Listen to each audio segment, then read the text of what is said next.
Welcome back to Project Invest. My name is Calvin.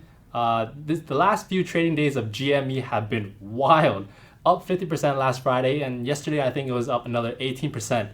GME could be the biggest squeeze of all time. It's so big, I'm hearing terms that I've never heard before. Infinite gamma squeeze. I had to look that up. So I found that is when investors use many options to drive up the prices of select stocks due to the option sellers needing to hedge their trades on the underlying stocks. Let's look back at history and look at probably the biggest short squeeze during that time and see if we can learn anything about it and see how that might apply to the current day situation of GME.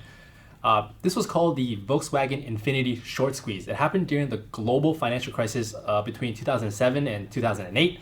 You had the Lehman Brothers filing for bankruptcy in December 2008, leading up to the VW short squeeze.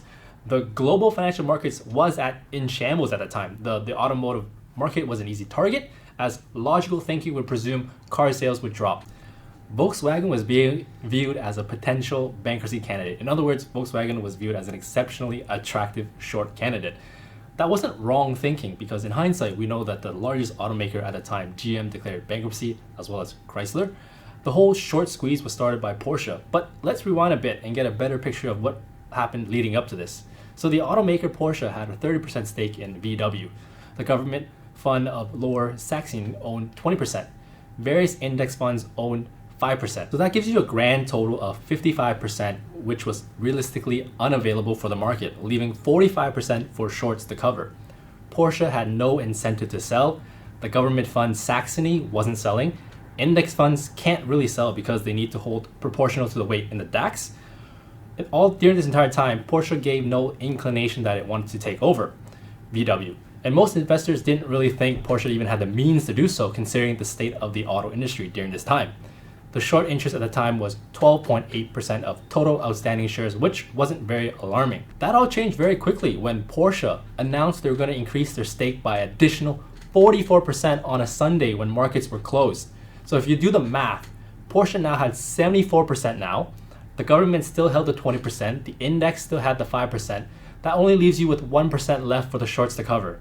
As you expect, it was just panic everywhere.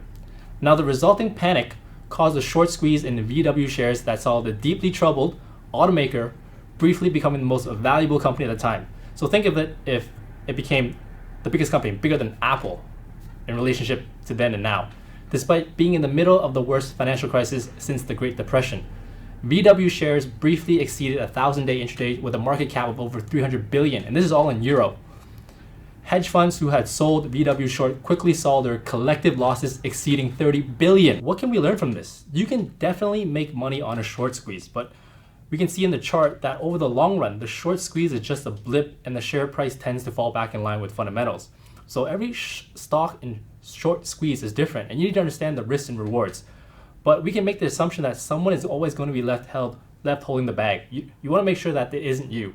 In the case of VW, hedge funds were left holding the bag while Porsche made off with the gains.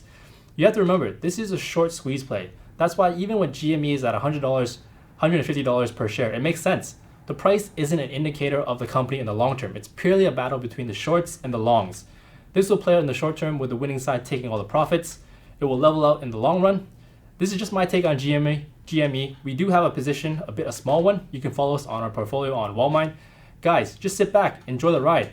But remember, invest safely.